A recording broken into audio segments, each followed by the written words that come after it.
கோவை மாவட்டம் வடக்கலூர் ஊராட்சி கரியாகவுண்டனூர் பகுதியில் இருந்து சுமார் 2 கிலோமீட்டர் காட்டுப்பகுதியில் காணியப்பர் காணாத்தாள் மசராயன் மசராத்தாள் சுவாமி திருக்கோயில் உள்ளது.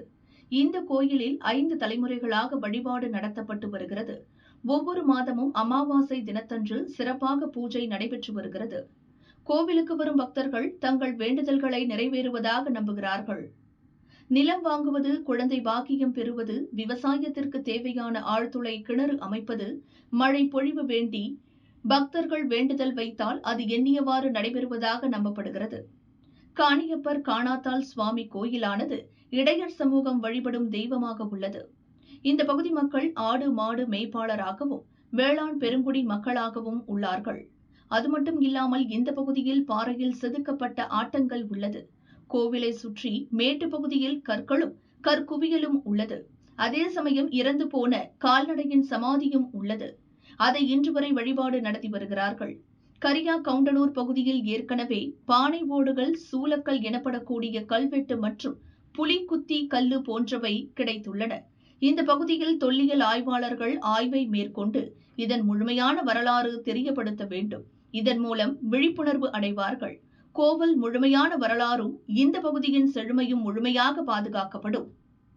எங்கள் ஊர்லேருந்து ஒரு 2 கிலோமீட்டர் வடக்கு பகுதியில் வந்து பார்த்திங்கன்னா வடக்கத்து காணிப்பர் கோயில்னு சொல்லுவாங்க. இது வந்து ஒரு எனக்கு தெரிஞ்சு அப்பாரு இப்படி 2-3-4 தலைமுறையாக தொன்று தொட்டு வழிபட்ட கோயில் இது. காணிப்பர்னு பார்த்திங்கன்னா இங்கே ஒரு 2-3 கோயில் இருக்குது. நிறைய எல்லா சாமிகளும் எல்லா பக்கமும் இருக்கிற மாதிரி நமக்கு தெரியும். கோயிலுங்கிறது வந்து காணிப்பன் கோயில் திருக்கோயிலுங்கிறது வந்து ஒரு 2 அரிதானது, ஒரு 2-3 இடத்துல மட்டும் இருக்குது. ராசடியில் ஒரு கோயில் இருக்குது, இங்கே ஒன்று, இங்கே விட்டா இடையர்வாளை. இந்த 3 கோயில் திருத்தலம் வந்து மிக பிரசித்தி பெற்ற திருத்தலம்.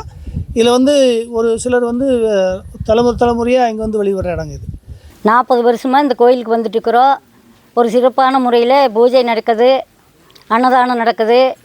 ஏதோ ஒரு வேண்டுதல் நாம் நினச்சி பண்ணால், என்ன வேண்டுதல், குழந்தை வேணுமா, பூமி வாங்கணுமா, போர் போடணுமா, இது எல்லாமே சொல்லி இது பண்ணால் நடக்கும்.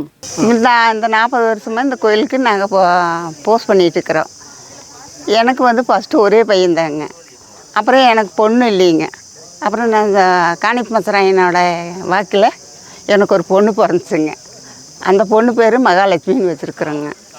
அந்த பொண்ணுக்குமே ஒரு 10 வருஷமாக குழந்தை இல்லைங்க.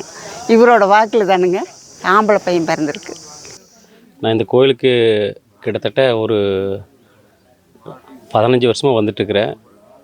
இந்த கோயில் வந்து ரொம்ப மிகவும் பழமை வாய்ந்த கோயில். ஒரு 300 வருஷத்துக்கு மேலே இந்த கோயில் இருக்குங்க. இது வந்து கரியாகவுண்டனூர்லேருந்து வடக்க ஆலாங்குட்டை போட ரோட்டில் இருந்து கொஞ்சம் ஒரு கிலோமீட்டர் தள்ளி இந்த கோயில் இருக்குது. இது பேர் வடக்கத்து காணியப்பர் கோயில்னு சொல்லுவேன்.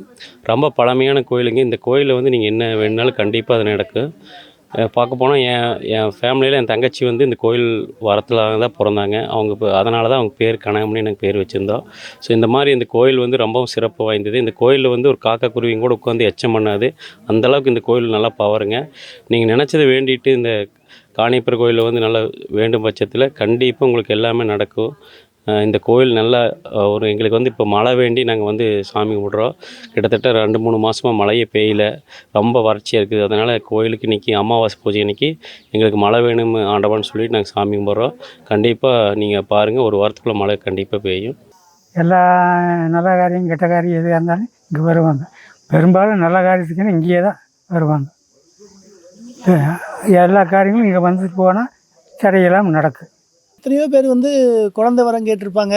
பெரும்பாலானவங்களுக்கு இந்த காணிப்பன் காணாத்தா அப்படின்னு பேர் வச்சவங்க நிறைய பேர் இருப்பாங்க. ஒரு 100கணக்கான பேர் இங்கே வந்து வேண்டுதல் பண்ணியிருக்காங்க. அவங்கள அப்படியே தொடர்ந்து அவங்க குழந்தைகளுக்கு வாரிசுகளுக்கு பேர் வச்சுருக்காங்க. இப்போ போன வாரம் கூட பார்த்திங்கன்னா ஒரு போர் போட்டிருந்தாங்க, வேண்டுதல் வச்சுருந்தாங்க. அதில் வந்து நல்ல தண்ணி அவங்களுக்கு வந்து இங்கே சாமிக்கு வந்து அந்த தண்ணியை முதல்ல தண்ணி கொண்டு வந்து அபிஷேகமாக பண்ணுறாங்க. இது மாதிரி எந்த மாதிரி ஒரு வேண்டுதல் வச்சாலுமே இது வந்து அவங்களுக்கு நடந்திருக்கு. இங்கே பெரும்பாலும் வர்றவங்கெல்லாம் அப்படி ஒரு வேண்டுதல் வச்சு அதில் நடந்தவங்களாக தான் இங்கே அதிகமாக வர்றதுக்கான வாய்ப்பு இருக்குது. தொடர்ந்து ஒவ்வொரு மாதமும் அன்னதானத்தோட பூஜை சிறப்பாக போயிட்டுருக்குது. அதுக்குண்டான வசதியெல்லாம் இங்கே இருக்கிற பக்த கோடிகள் வந்து சிறப்பாக பண்ணி கொடுக்குறாங்க. புரட்டாதி மாதம் நல்லா நடந்த விசேஷம். 3வது வாரம் திங்கக்கிழமை, அப்புறம் அமாவாசையான நடக்குதுங்க. எல்லா பறவைகளும் நல்லா எதை கும்பிட்டு போனாலும் நல்லா நடக்குங்க இங்கே. ஆனால் எதை வேண்டுமோ ஆனால் நடக்கும். இந்த இந்த வனத்துலேயும் மட்டும் கண்ணு, இந்த ஊஞ்ச வனத்துலேயும் மட்டும் கண்ணு, எந்த மாதிரி நம்ம கஷ்டத்தில் ஒரு கஷ்டத்தில் ஓட்டு போனோம்னா அது ஒரு 6 மாதத்துலேயே நம்மளுக்கு அது சரியாயிருதுப்பா. சின்ன வயசில் இங்கே கும்பாபிஷேகம் பண்ணதுலேருந்து நான் தாத்தா கூட வந்துட்டுருக்கேன். அப்போல்லாம் வந்து நானும் தாத்தாவும் மட்டுமே வருவோம். எனக்குமே பார்த்திங்கன்னா எக்ஸாம் ஃபியரில் காய்ச்சல் வந்துடும். இந்த எக்ஸாமுக்கு ஒரு 2 நாள் முன்னாடி ரொம்ப காய்ச்சல் வந்துடும்.